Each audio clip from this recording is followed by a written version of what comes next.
Burası mutfak. Burası tuvalet.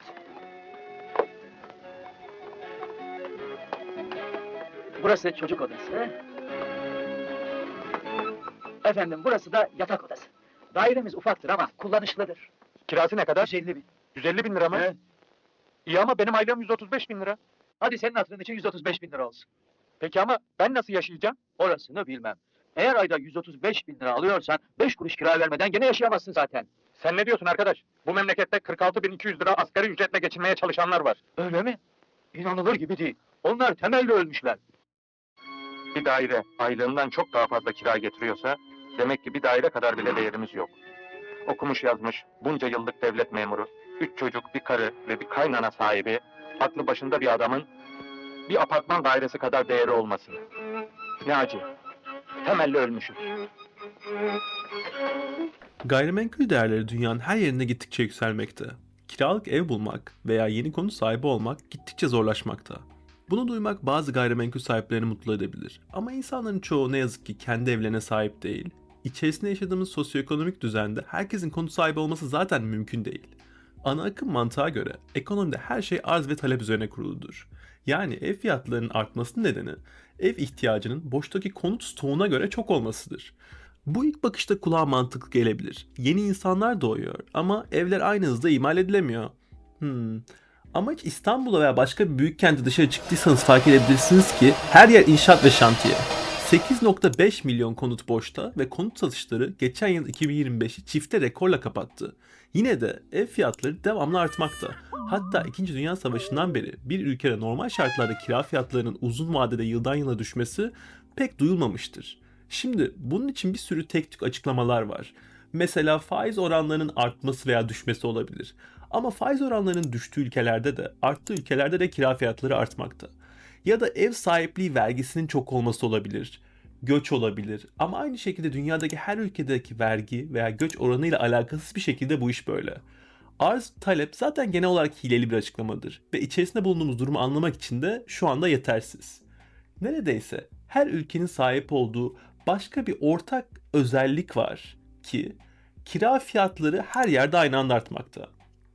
Bir yandan her yıl rekor sayıda konut satışı olurken ev sahipliği oranı düzenli bir şekilde azalmakta. Demek ki evlerin çoğunu satın alan bir azınlık var ve bu azınlığın sahip olduğu konut sayısı artarken tek tük konut sahibi insanlar konutlarını satmak mecburiyetinde kalıyor. Çalışan ortalama bir insanın para biriktirip ev alması zaten uzak bir hayalden ibaret. Bütün bu evleri satın alan bu azınlığın tam olarak kim olduğu, ne mezhepe mensup olduğu falan çok önemli değil ve bu bilgiye kendiniz de kolaylıkla erişebilirsiniz. Ama önemli olan şu ki bu Türkiye'ye özel bir durum değil. Dünyanın neredeyse her yerinde bu iş böyle ve böyle olmaya devam edecektir. Nedeni çok basit. Kapitalizm veya Türkçesi sermayecilik sisteminde politika ve ekonomi sermayenin kontrolü altındadır. Bu sistemin içine doğan ve kendisi mülkiyet sahibi olmayan şahısların yapabileceği ve genel olarak yapmak zorunda olduğu neredeyse her iş bir şekilde kendine ait olmayan bir sermayeye katkıda bulunup kendi katkılarının cüzi bir oranını maaş olarak geri almaları üzerine kuruludur. Özellikle insanların aldıkları 2 kuruş paranın da çoğunun kira, yemek, elektrik, su gibi mecburi harcamalara gittiğini göz önüne alınırsak çok basit ve kaçınılmaz bir gerçekle karşılaşıyoruz. Sermayeler genel olarak sonsuza kadar gittikçe hızlanarak büyümekte ama maaşla çalışan insanların zenginliği kıyasen gittikçe azalmakta. Tabi tek rekabet sermayeliler ve sermayesizler arasında değil. Büyük sermayeler arasında da çok çetin bir rekabet var. Dolayısıyla sermayeler insanları maaşla çalıştırıp onların ürettiği parayı ellerine aldıktan sonra bu iş burada bitmez. Market veriminden dolayı her ürünün fiyatı otomatik olarak dengelendiği için ve kar marjları gittikçe daraldığı için bu piyasadaki tek gerçek gelir kaynağı o olaydan habersiz insanların emeği, canı, zamanı, keyfi, cinselliği veya basit ihtiyaçlarıdır. Bunun için bir sürü birbirinden çılgın yatırım olanağı var. Bugün konumuz gayrimenkul borsası temiz bir seçenek gibi gelebilir. Ama bu fikir aklınıza yeni geldiyse biraz geç kaldınız çünkü bütün dünya satıldı bile. Hatta şu ana kadarki en büyük gayrimenkul portfolyosu son 2000 yıldan beri hala Katolik Kilisesi'ne ait. Anlaşılır bir durum. Gayrimenkul gerçekten çok sağlam bir yatırım. Bahsettiğimiz gibi uzun vadede kira fiyatları devamlı artmakta ve çoğu insan için sokakta yaşamak makul bir seçenek değil. Yani marketi eline alan istediği her kirayı talep edebilir. Zaten emlakçıların bu konuda organize olabilmeleri için artık telefon aplikasyonları bile var. Marketin gelgitlerinden dolayı malzeme fiyatları, toprak değeri falan artınca da bundan önce nispeten ucuza mal edilmiş evlerin de değeri artar. Ev sahipleri tabi bunun üzerine bayram eder. Sahip oldukları konutların değerleri artmaktadır.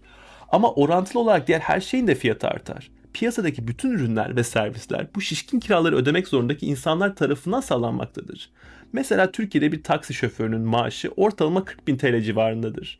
Ve İstanbul'da ortalama kira 25.000 TL civarında olduğuna göre taksiye binerseniz ödeyeceğiniz para aslında bir nebze kira fiyatlarına endekslidir.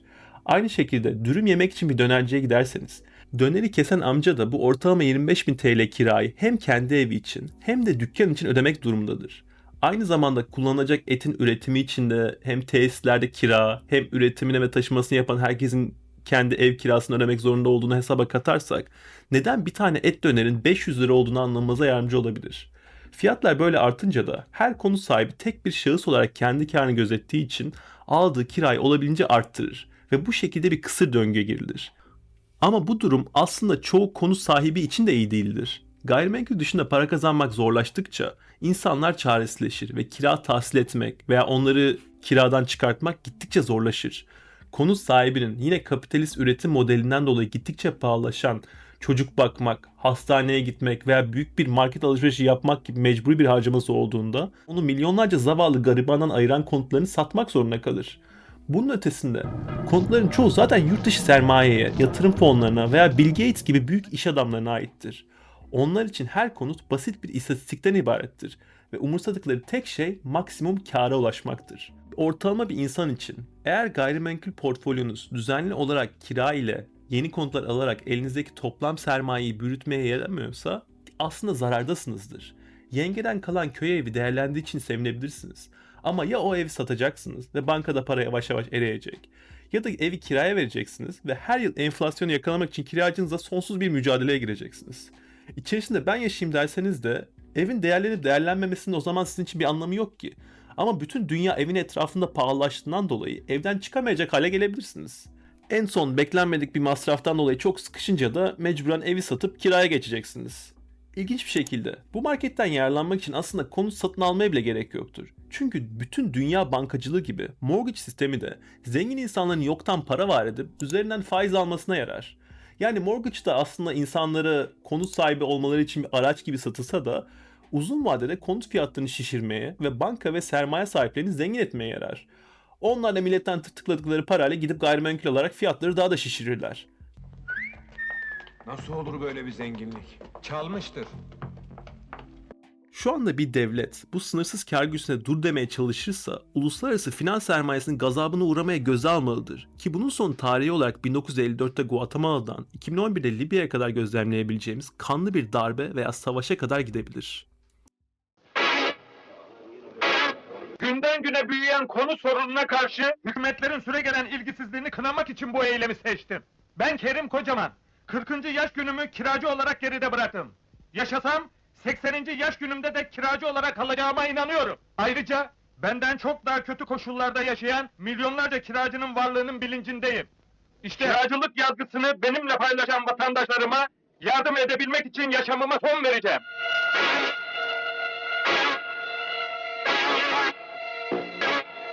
Görevleri vatandaşlara hizmet olan yöneticilerimiz bundan ders alarak bu konuya eğilirler. Bütün amacım sorumlulara sorumluluklarını hatırlatmaktır. Eğer bundan sonra da ilgisiz kalırsanız ölümümün ağırlığı, tüm sorumluluğu sizin omuzlarınıza yüklenecektir. Bunu bilin.